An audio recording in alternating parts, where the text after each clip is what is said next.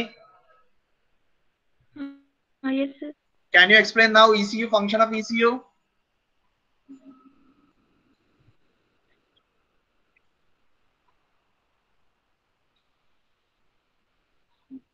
Is it that much difficult?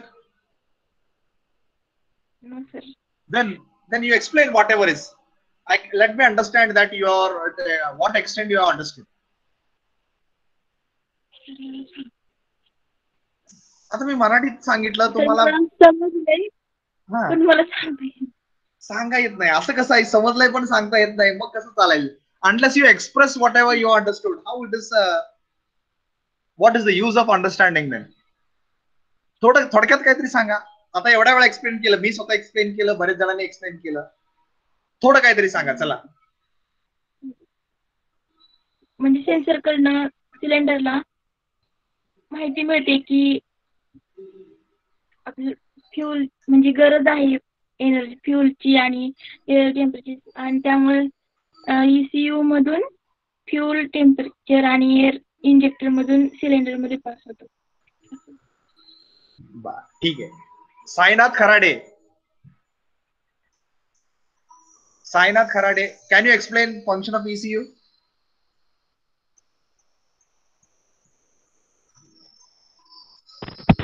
Sainath. Sensor कडून सिलेंडरला माहिती मिळते की फ्युएलची ती गरज आहे. हा,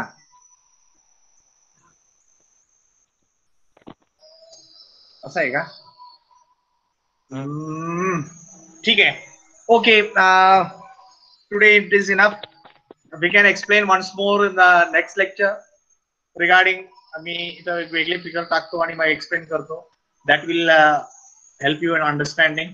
ओके, तर हा पार्ट आपण पुढच्या लेक्चर मध्ये परत एक्सप्लेन करूया. Okay, doesn't matter. So now you can mark your attendance and you may leave. Everybody mark your attendance and leave.